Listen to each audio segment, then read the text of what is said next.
Guys, welcome back to my video. Apa kabar semuanya? Aku harap kalian baik-baik aja. Di video hari ini kita bakal ngebahas tentang misteri lagi, tentang cerita misteri pengalaman nyata yang dialami oleh orang-orang Perancis di sini. Jadi cerita ini tuh aku ambil dari forum yang namanya Reddit. Kalau kalian nggak tahu Reddit itu kayak semacam forum, semacam Kaskus. Jadi kalian bisa kayak bertukar pikiran di situ, kalian bisa tulis artikel, kalian bisa balesin artikel, seperti itu. Aku udah pilih 3 cerita untuk hari ini yang bakal aku ceritain ke kalian. Oh ya, aku juga bikin video tentang Blanche Monnier, itu video misteri pertama aku. Kalau kalian belum nonton, linknya bakal aku taruh di sini. Dan jangan lupa ditonton karena video itu juga berdasarkan dari kisah nyata dan gak kalah serem. Aku gak bisa kasih tahu username-nya karena mungkin orangnya gak mau dikasih tahu ya kan. Jadi ya untuk menjaga privacy, jadi aku gak kasih tahu username-nya. Jadi cerita ini dari seorang laki-laki. Jadi dia tulis ini dari 1 bulan yang lalu dan ceritanya seperti ini. Aku tinggal di apartemen ini sudah 8 bulan. Aku tinggal di lantai dasar dalam bangunan 3 lantai. Aku punya tetangga walaupun mereka jarang tinggal di apartemen. Bangunan apartemen ini bangunan tua yang sudah direnovasi beberapa tahun lalu. Apartemen ini berada di tepi hutan Moselle dan itulah yang membuat aku sangat senang karena udara yang sejuk dan segar dan ketenangan yang sangat cocok untuk pemusik seperti aku. Sayangnya ketenangan ini tidak bertahan lama. Beberapa hari setelah aku pindah, aku mulai mendengar suara-suara kecil aneh yang sulit dijelaskan. Aku pikir itu suara dari tetangga lantai atas. Tetapi semakin hari, suara-suara itu semakin banyak dan suatu malam ketika aku ingin tidur, aku mendengar perabotan di ruang tamu bergerak seolah-olah ada seseorang yang menyeret barang di atas lantai. Aku panik karena mengira itu rampok dan langsung mengambil tongkat baseball. Dan aku pergi menuju ke ruang tamu. Tetapi tidak ada seorang pun ataupun barang yang bergerak. Aku merasa aneh dan mengecek seluruh ruangan, lalu aku kembali tidur. Tetapi setelah itu aku tidak bisa tidur. Aku merasa sedang diawasi seseorang dan suara-suara aneh kembali terdengar. Suara langkah kaki, ketukan di dinding, hingga suara lemari dapur yang tertutup sendiri. Semua ini sering terjadi dan aku menjadi terbiasa. Tetapi semakin hari aku bisa mendengar suara-suara tersebut meskipun pada siang hari dan semakin sering. Ketika aku berada di ruang tamu, aku merasa ada yang mengamati aku dari dapur. Ada suara-suara seperti benda-benda kecil di dapur yang bergerak, bahkan ada barang yang hilang lalu muncul kembali di tempat yang sama. Aku yakin karena aku melihatnya setidaknya sudah 10 kali. Dan ketika aku tidur di kamar tidur, aku bisa merasakan kehadiran seseorang dan mendengar suara langkah kaki dan lantai yang berderit di ruang tamu padahal aku sendirian. Aku menceritakan ini kepada sahabatku dan tentu saja dia berpikir aku gila. Hingga suatu malam dia menginap di apartemenku. Kami sedang minum kopi di dapur dan dia bercanda berkata, "Tiens, on attend plus ton Casper en ce moment." Yang artinya, ya kami udah gak dengar suara-suara kamu lagi nih. Pada saat itu juga kunci kamar mandi bergetar seolah-olah ada seseorang yang memainkannya ke kanan ke kiri dengan cepat. Dan pegangan pintu bergerak perlahan ke bawah seperti ada yang menekan dan membuat suara ceklek. Oh, jadi pegangan pintunya, handle pintunya itu kayak ada yang pegang gitu tuh, terus handle-nya tuh kayak turun terus dilepas lagi jadi bunyi ceklek gitu. Sahabatku sangat ketakutan dan tidak pernah membahas ataupun bercanda lagi. Aku sudah sangat biasa dengan ini semua, Tetapi tadi malam, ketika aku keluar dari kamar, aku melihat dengan jelas bayangan putih tanpa bentuk yang jelas melintasi ruangan dengan kecepatan luar biasa dan menghilang di cerminku. Dan aku sekarang mulai ketakutan. Jadi ini kayak apa ya, hantu warna putih gitu. Serem banget sih.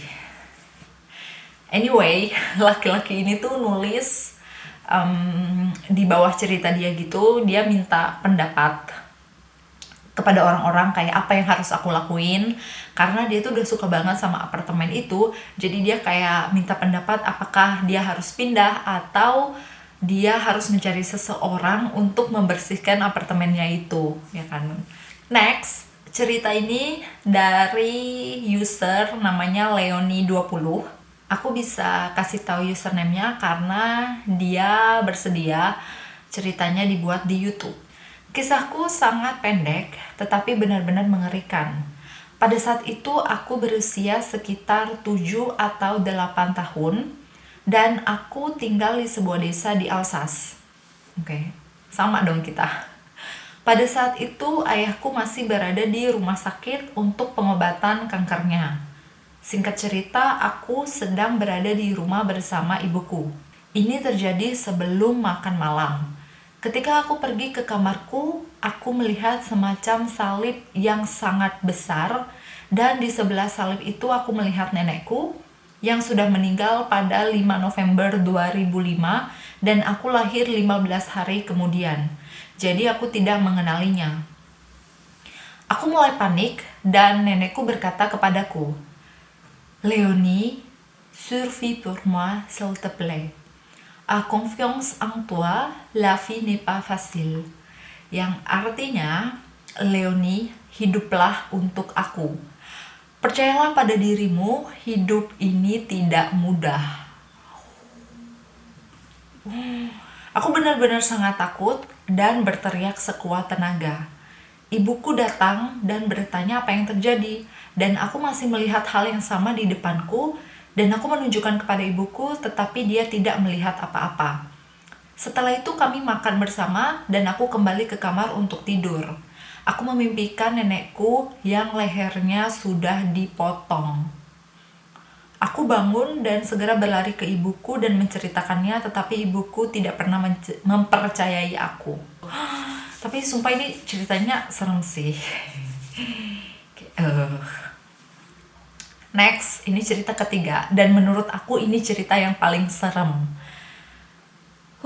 Jadi ini ditulis oleh seorang laki-laki kayak udah 1 tahun yang lalu. Aku juga nggak bisa kasih tahu usernya karena ya itu untuk menjaga privasi lagi. Jadi ceritanya begini. Pada suatu malam, ketika aku pulang kerja pukul 3.30 pagi, hari masih gelap gulita. Sesampai di rumah, aku menaruh tas kerjaku di belakang kursi. Tiba-tiba aku mendengar tanggaku berbunyi.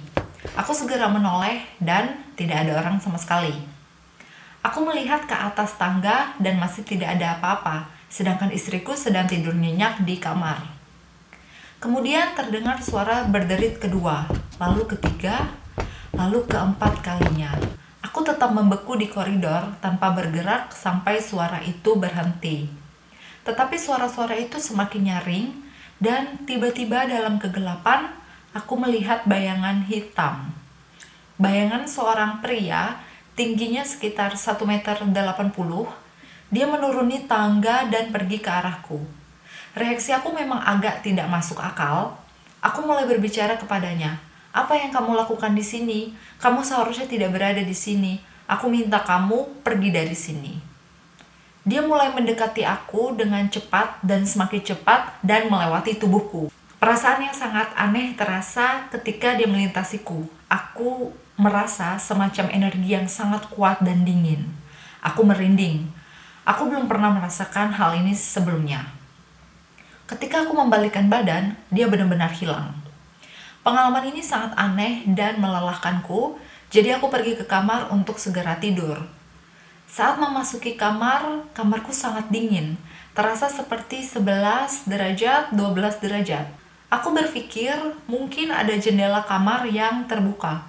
Dan aku memeriksa semua jendela tetapi semuanya tertutup dengan baik dan rapat. Aku naik ke tempat tidur dan merasakan angin dingin di bawah selimut. Istriku membeku kedinginan. Tiba-tiba aku mendengar suara dan melihat bayangan hitam turun yang berarti dia ada di kamarku sebelum aku datang. Dan mungkin dia ingin mencoba mengambil alih istriku. Ini paling serem sih menurut aku. Kayak